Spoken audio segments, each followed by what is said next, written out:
오늘의 사연 읽어드리겠습니다. 시간이 지나보고 나서도 전 절대로 저희 부모님 모두를 이해할 수 없고 제가 결혼해 아이를 낳고 살다 보니 더더욱 저희 부모님을 이해할 수가 없어집니다. 제가 8살에 저희 부모님은 이혼을 하셨어요. 그 어린 나이에 왜 부모님이 이혼을 했는지 전 그때 당시에는 알 수가 없었습니다. 나중에 좀 커서 알게 된 사실은 엄마가 다른 남자와 눈 맞아서 이혼을 했다는 소리를 들을 수 있었어요. 이 소리는 저희 고모들한테 들었고 나중에는 아빠 입에서도 그런 소리가 나와 알게 되었습니다. 제가 지금에서야 아이를 낳으니 8살이면 엄마 손길과 아빠의 따뜻함이 얼마나 많이 필요한 나이인데 라는 생각이 더 확실하게 드는 것 같네요. 저는 평생 어린 시절을 천덕꾸리로 자랐습니다. 처음에는 아빠와 살다가 일을 가시니 저는 큰 집으로 가게 되었습니다. 큰 집 언니들이 3명이 있었고 큰 집 또한 잘 사는 집이 아니었고 저는 정말 많은 구박을 받아야만 했습니다. 그렇게 반년 조금 넘게 그곳에서 살다가 돈 문제로 저는 다시 고모집으로 가게 되었어요. 고모집에서는 거의 식모살이를 할 정도로 저는 집안일을 해야만 했습니다. 중학교에 들어가면서 저는 공부에 목이 말라 있었지만 제대로 할 수가 없었습니다. 이렇게 이 집 저 집 옮겨 다니며 친구들은 사귈 수가 없었고 가족과의 살가운 삶은 제게는 헛된 꿈 같은 이야기였습니다. 그렇게 저는 중학교 2학년이 될 무렵 아빠와 함께 살 수 있었습니다. 아빠는 제가 커가는 동안 제가 이 집 저 집 친척집에서 구박을 받으며 자랄 동안 다른 사람과 만나 재혼을 했습니다. 그렇게 저는 재혼한 분과 아빠와 한 집에 살면서 지금까지 친척집에 살았던 것이 더 좋았다는 걸 뼈저리게 느끼게 되었습니다. 정말 끔찍한 생활을 하게 되었어요. 제 방은 냉골이었습니다.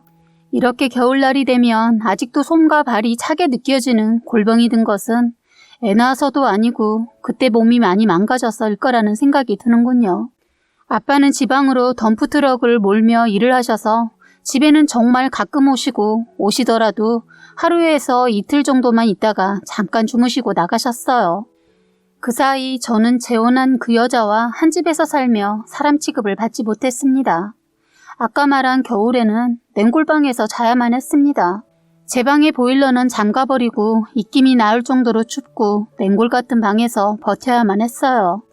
이런 겨울이 너무 싫고 여름은 덥더라도 참을 수 있었습니다. 제 밥은 다 식어버린 밥이라 그 여자가 집에 없을 때 뜨거운 물에 밥을 말아 먹어야 했습니다. 그것도 운이 좋을 때였고요. 그분이 기분 좋을 때는 저는 그나마 숨을 쉴 수 있고 거실에도 잠깐씩 나갈 수 있었으며 평상시에는 듣기 거북스러운 폭언을 일삼고 제 몸에 물건을 던져 멍이 들거나 찢어지는 경우도 있었어요. 야, 넌 누구 닮았냐? 네 아빠 얼굴은 눈을 씻고 찾아봐도 안 보이네. 네 엄마 닮았지? 재수없으니까 얼굴 들고 다니지 말아라. 이런 말은 뭐 자주 했던 말이고 네 엄마 바람 피워서 집 나갔다더니 너도 네 아빠 자식 아닐 수도 있겠네. 내가 왜 너를 키워야 하는지 이해가 안 가. 너만 없어지면 되는데. 아우 재수없어. 정말 너네 엄마한테 가서 살면 안 되니? 이런 말도 자주 들었고요. 전 눈도 마주치지 못하며 살았습니다. 전 중학교를 억지로 졸업한 후 고등학교는 잠깐 다니다 그만두었고 결국 검정고시를 보았습니다. 그 후로도 저는 너무 천대를 받았으며 제가 점점 커갈수록 같이 살 수가 없었습니다. 저는 도저히 같이 살 수도 없었고 단칸방에 사시는 할머니네 집으로 들어가 살았습니다. 어차피 모든 것에서 벗어나 일을 할 것이었기 때문에 잠시 동안은 할머니와 살았네요. 지금은 돌아가신 할머니이지만 저에게 제일 고마운 분이라고 생각이 듭니다. 그렇게 저는 성인이 되고 숙소가 제공되는 직장에 들어가 살았습니다. 저는 악착같이 돈을 모으고 적금을 들며 살았습니다. 그렇게 5년 동안 열심히 돈을 모았어요. 남들 놀 때 놀지 않고 앞만 보고 달렸습니다. 저는 이렇게 기숙사 생활을 하면서 너무나 행복했습니다. 나 혼자 버티고 이렇게 혼자 살 수 있으니 너무 좋았고 누구의 눈치를 볼 필요도 없었으며 당당하게 내가 일을 해서 번 돈으로 살아가니 이제야 진정한 삶을 살아가는 것 같았습니다. 그렇게 살며 저는 가끔 아빠와 연락을 하며 살고 있었고 솔직히 아빠 얼굴을 별로 보고 싶지 않았고 그 집에 가고 싶지도 않았어요. 그 집에 가면 그 여자가 있는 것을 뻔히 알았기에 꼴도 보기 싫었거든요. 그런데 아버지께서는 한 번 연락이 와 한번 와라. 밥이라도 한 끼 먹자. 딸은 너 하나뿐인데 이제는 얼굴이라도 보면서 살자. 라고 하셨어요. 전 가기 싫었지만 그래도 아빠이고 저에게는 핏줄이니 갔습니다. 저는 정말 드리기도 싫었지만 봉투에 30만 원을 넣어 갔습니다. 저에게 천대를 하였지만 나 지금은 이렇게 돈 벌고 잘 살고 있다라는 걸 보여주고 싶어서 그래서였을까요? 암튼 갔더니 저 온다고 음식을 꽤 하신 것 같았어요. 저와 같이 살 때는 이런 따뜻한 밥에 반찬 먹어본 기억도 없는데 말이죠. 살 때는 식중이 취급까지 받았는데 이제는 그렇게까지 생각 안 하나 싶었습니다. 식사를 마치고 저는 빨리 그 집에서 나오고 싶었어요. 아빠와 어떻게 지내는지, 돈벌이는 괜찮은지 이런저런 이야기를 했고 계속 전 빨리 나오고 싶었습니다. 그리고 아빠에게 돈봉투를 건네주었는데 갑자기 그 여자가 돈봉투를 휙 하고 가져가더니 너 돈 좀 버나 보다. 그래도 키워놓은 보람이 있네. 딸내미가 이렇게 용돈도 챙겨다 주고. 그러는데 온몸에 소름이 돋았습니다. 어떻게 본인 입에서 나를 키웠다는 말을 하는지 이해할 수 없었고 양심이라고는 전혀 찾아볼 수 없는 인간 같았습니다. 아빠는 너도 힘든데 뭔 용돈을 주냐. 너만 잘 살면 되지. 나중에도 이렇게 가끔 밥 먹으러 와라. 그리고 너 친엄마한테 연락이 왔다. 고모한테 연락이 왔다는데 너 보고 싶다고 연락처를 알려준 모양이다. 아마 연락할 테니까 연락 오면 받아보고. 그러시더라고요. 전 솔직히 엄마에 대한 기억이 많이 있지 않았어요. 엄마가 탕수육을 해준 기억과 감자를 쪄서 으깬 다음 설탕을 넣어줬던 기억, 엄마가 따뜻하게 안아주었던 기억도 나고요. 그렇게 그리웠던 엄마에게 연락이 온다니 심장이 요동을 쳤습니다. 그러나 한편으로는 내가 정말 힘들 때 옆에 있어주지 않았던 엄마가 원망스럽기도 했습니다. 그렇게 저는 꼴도 보기 싫은 여자에게 돈봉투를 뺏기고 인사를 드리고 왔습니다. 일주일 정도가 지났으려나 정말 제가 너무 그리워하던 엄마에게 전화가 왔습니다. 일하는 도중이라 긴 통화는 불가능했고 저는 일을 마친 후 전화를 다시 드렸고 저희는 그렇게 만나게 되었습니다. 예전 기억에 엄마는 너무 예뻤는데 여전히 예쁜 엄마의 모습이었어요. 저는 사실 옷도 잘 살 줄 모르고 굉장히 평범한 차림에 구두를 신어본 적도 없었는데 저희 엄마는 구두에 너무 세련된 모습이었어요. 그래서 왠지 더 다가가기 힘든 모습이었고 그렇게 떠나 잘 사셨던 모양이구나 라는 생각이 들었어요. 처음에는 어색했지만 저희는 대화를 하면서 전혀 그런 게 없었고 저도 이제는 엄마가 생겼다는 기분에 들뜨기도 했습니다. 그렇게 엄마와 짧은 만남 후 저는 엄마와 자주 왕래는 하였지만 엄마는 본인 집으로 저를 초대하지는 않으셨어요. 잘 살고 계시는데 저를 초대하기란 당연히 곤란했을 거라 생각이 들었고 저도 지금 엄마의 다른 가족에 대해서는 묻지 않았습니다. 그러던 어느 날 엄마는 저에게 힘든 부탁이 있다며 이야기를 꺼내시더군요. 본인 딸이 있는데 그 딸은 본인이 낳은 딸이 아니라 지금 살고 있는 남자의 전처의 딸이라고요. 저를 생각하며 키웠고 저도 같이 데리고 와서 키우고 싶었지만 그런 상황이 아니었다고 말을 하면서요. 그러면서 이번에 딸이 시집을 가는데 혼수를 해줘야 하는데 돈이 조금 부족하다며 저에게 달라는 것이 아니라 돈을 조금만 빌려줄 수 있냐고 하셨어요. 그렇게 눈물을 보이시며 말씀을 하시는데 저는 그때 알았어야 했나 봅니다. 저 처음 만난 날도 눈물을 보이지 않으셨던 사람인데 그거는 나중에서야 생각이 나더라고요. 저는 저에게도 엄마가 있다는 것만으로도 너무 감사하고 든든했습니다. 저는 모아둔 돈 중에 4천만 원을 엄마의 딸 결혼하는데 빌려드렸습니다. 지금 생각해보면 저를 딸로 생각했던 건지 잘 모르겠습니다. 아마도 돈만 뽑아내는 기계라고 생각했던 것 같아요. 저는 아빠에게 어떻게 하다가 그런 일이 있었다고 말씀을 드렸고 아빠는 너한테 해준 것도 없는 사람한테 그 돈을 왜 주냐? 주려면 나한테 주던가. 너 키워준 새엄마한테 줘야지. 네 엄마가 너 돈 뺏어가려고 한 모양인데 정신 차려. 라고 하시며 노발대발 하셨어요. 저는 저런 소리 하는 아빠도 싫고 아빠 하는 말에 엄마도 정말 나에게 돈을 가져가려고 그러신 걸까라는 생각도 들고 머릿속이 복잡했습니다. 그렇게 엄마는 가끔 연락을 하시고 본인이 급하게 필요하거나 급전이 필요할 때면 저에게 서슴없이 전화해 이체를 요구했습니다. 저는 힘든 엄마의 사정을 들으면 못 본 척할 수가 없었습니다. 그렇게 저는 살아오다 회사 직장 동료이면서 다른 부서에서 일하는 지금의 남편을 만나 결혼을 하였고 저희는 혼인신고만 하고 결혼식은 아직 올리지 못하고 지금까지 살고 있어요. 남편은 고아라서 저에게는 시댁이 없습니다. 따뜻한 가정이 있는 시댁을 생각했지만 그런 게 어디 사람 뜻대로 되나 싶습니다. 결혼을 하면서 저희 엄마와 저를 키워줬다고 말하는 그 여자와 아빠는 저에게 계속해서 돈을 요구하는 일들이 늘어났습니다. 처음에는 엄마가 그러시더니 이제는 아빠와 그 여자까지 저에게 본인들한테도 용돈을 줘야 한다며 저를 너무 힘들게 하였습니다.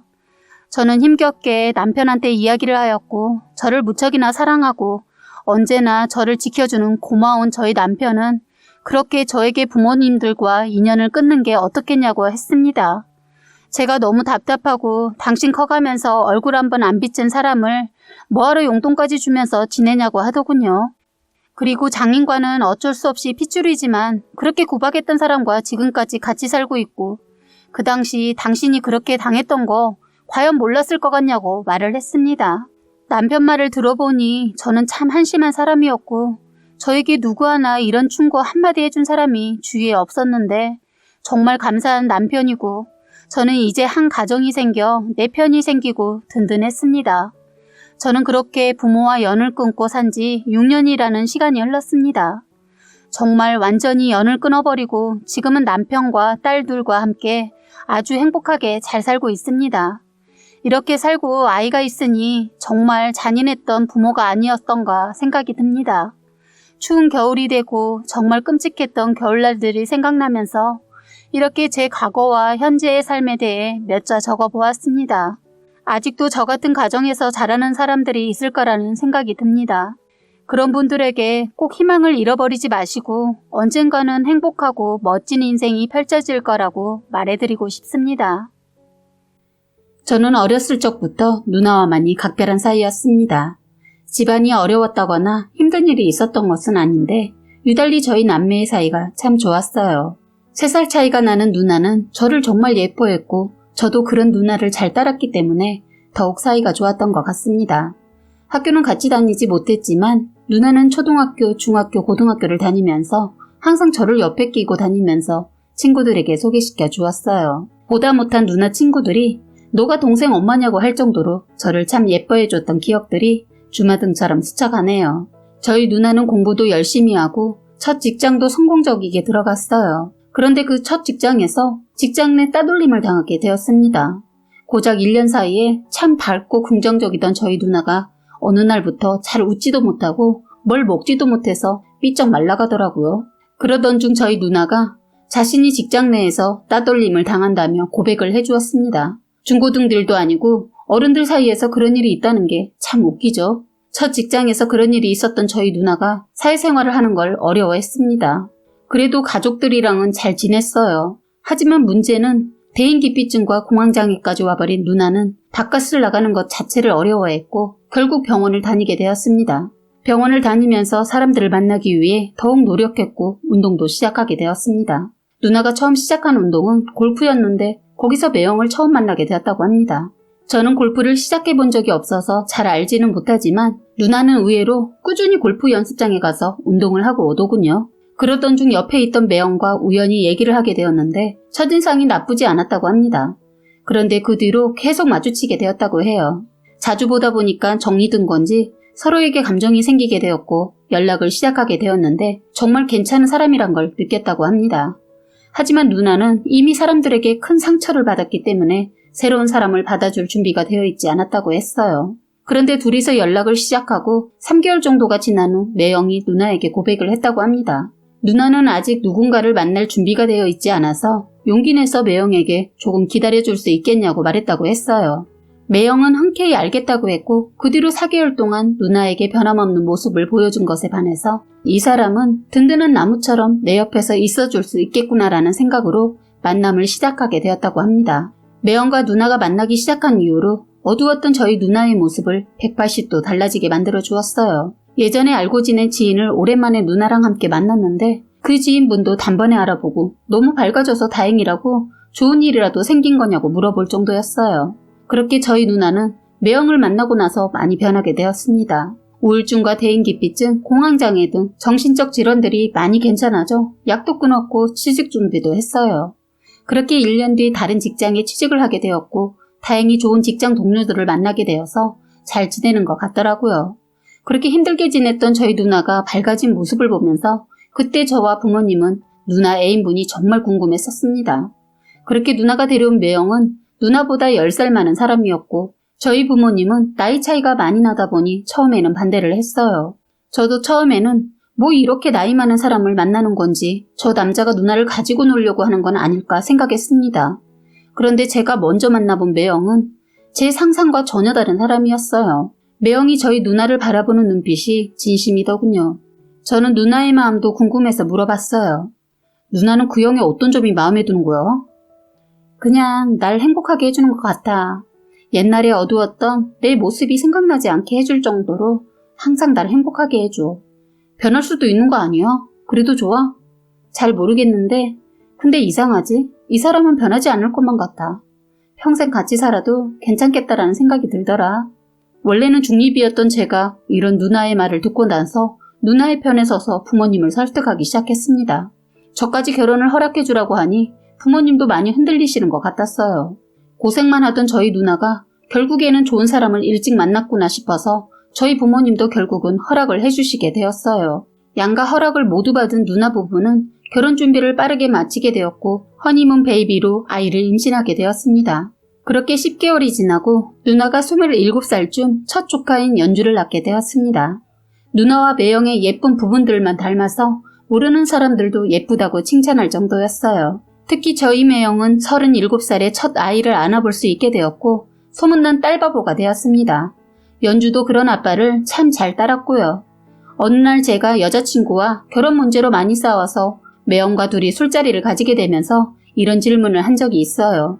매형은 누나의 어떤 모습이 마음에 들어서 결혼을 결심하게 되었어요? 처음 너희 누나를 봤을 때 한눈에 봐도 참 아름답고 빛이 나는 사람인데 어둠에 가려져 있다는 생각이 들더라. 그래서 내가 바꿔주고 싶다는 생각이 들었어. 지금도 마찬가지고. 누나가 나중에 빛이 사라지게 된다면요? 그래도 나한테는 항상 빛나는 사람이야. 결혼을 결심했을 때부터 그런 각오는 모두 다 했지. 아파도 힘들어도 내가 다 책임지겠다고 했던 사람이니까 항상 행복하게 만들어줄 거야. 이런 매형의 말을 듣고 저도 여자친구와 결혼을 깊게 생각하게 되었습니다. 그렇게 해서 현재는 지금의 아내가 되었습니다. 제가 결혼할 때도 가장 많이 축하해주고 기뻐해줬던 누나 부부의 모습이 어제 일처럼 선명하게 떠오르네요. 누나 부부와 저희 부부는 자주 만나기도 하고 참 친하게 지냈었던 것 같습니다. 아이를 많이 좋아했던 아내도 연주를 무척이나 예뻐했고요. 사실 저희 부부는 임신이 잘 되지 않아서 많이 힘들어했기 때문에 아이를 좋아하던 저와 와이프는 연주를 참 많이 챙겨준 것 같습니다. 그렇다 보니 연주도 저희를 아주 잘 따르고 거의 제2의 엄마 아빠의 사이처럼 잘 지냈어요. 그렇게 평생 100살까지 함께 살 줄만 알았습니다. 그런데 저희 누나 나이 45살에 갑상선 암 진단을 받게 되었습니다.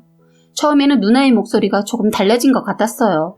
그래서 제가 목감기라도 걸린 거냐고 물어보자 그런 것 같다고 하더군요. 요새 목을 별로 쓰지도 않았는데 목이 쉬거나 목소리가 잘 나오지 않아 목감기라고 생각해서 푹 쉬려고 한다고 얘기해 주었습니다.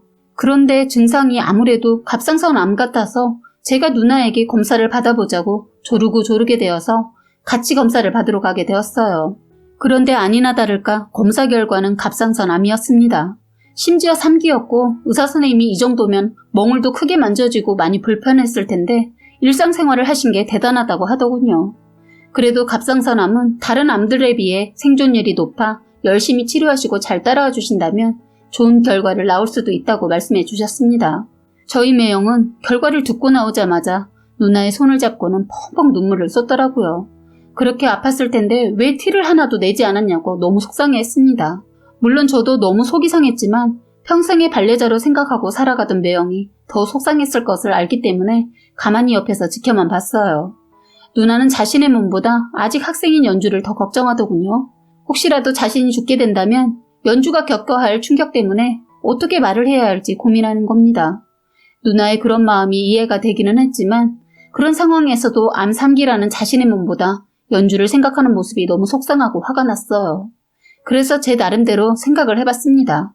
우선 저 혼자 결정할 일이 아니기 때문에 집에 가서 와이프에게 상황을 설명하고 누나가 치료할 동안만 연주를 데리고 있는 게 어떨까 얘기했더니 너무나 고맙게도 당연한 거 아니냐고 하더라고요. 곧바로 와이프는 누나에게 전화를 걸어서 저는 괜찮으니까 연주는 걱정 말고 저희에게 맡기라고 치료에만 집중하라고 얘기해 주는 겁니다. 그런 아내의 모습을 보고 참 고마웠습니다. 아내한테는 저희 누나가 어찌 보면 남인 관계인데도 먼저 손을 내밀어주는 모습을 보고 누나도 참 고마워했어요. 그렇게 누나는 치료를 들어가게 되었고 부모님과 매형이 번갈아 가면서 누나의 병간호를 시작하게 되었어요. 저는 연주와 아내를 데리고 함께 병원에 가서 누나의 얼굴을 잠깐 보고 가기도 하고 부모님이 일이 생길 때 제가 대신해서 병간호를 할 때도 있었습니다. 그런데 부모님이 할 말이 있다고 하더니 조심스럽게 말을 꺼내는 겁니다. 사실 매형이 주말에는 일이 없는 것을 다 알고 있는데 주말에도 항상 저녁 9시를 넘어서 온다는 거예요. 제가 조금은 고민을 하다가 주말에 매형이 뭐라는 건지 알기 위해 살짝 돌려서 물어보았는데 대답을 해주지 않더라고요. 그래서 주말에 매형이 어디를 가는지 한번 몰래 따라가 보기로 했습니다. 그런데 알고 보니 저희 매형 누나가 아프다는 사실을 알고 난 뒤 어떤 일이라도 해야겠다라고 생각했는지 주말에 택배 상하차를 아르바이트로 하고 있었습니다. 저희 매형이 주말에는 회사에 나가지도 않으면서 저녁 9시쯤에 병원에 오는 걸 보고 사람이 변하지 않기가 쉽지 않지. 매형도 변하는구나라고 생각하니 너무 괘씸했는데 제 착각이었습니다. 사실 몇 년 전에 무릎 수술도 해서 그렇게 힘을 쓰는 일을 하면 안 되거든요.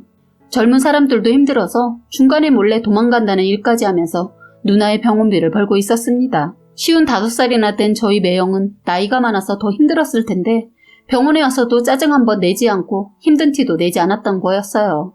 다음날 병원에서 만나게 된 매형의 뒷모습을 보면서 참 눈물만 나오더군요. 매형을 잠깐이나마 오해한 것이 부끄럽고 미안했어요. 그리고 너무 기쁜 것은 그런 매형의 노력에 보답해 주듯이 저희 누나는 많이 좋아지게 되었습니다. 갑상선 암 수술을 3번이나 하게 되었는데 이젠 거의 완치가 되었어요.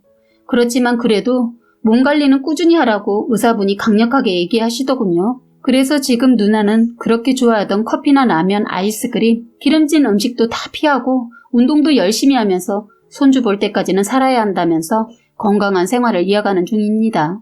매형도 지금은 택배 상하차는 그만두었고 회사를 조금 더 다니면서 퇴직 준비를 하는 중입니다.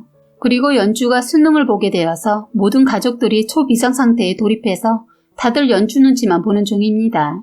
사실 이런 곳에 이렇게 훈훈한 이야기를 써도 될지는 모르겠지만 사연 한번 보내봅니다. 모든 수험생들이 힘내고 다른 사람들도 건강관리를 열심히 했으면 좋겠네요. 사연은 여기까지였고요. 구독과 좋아요, 알림 설정 부탁드리겠습니다.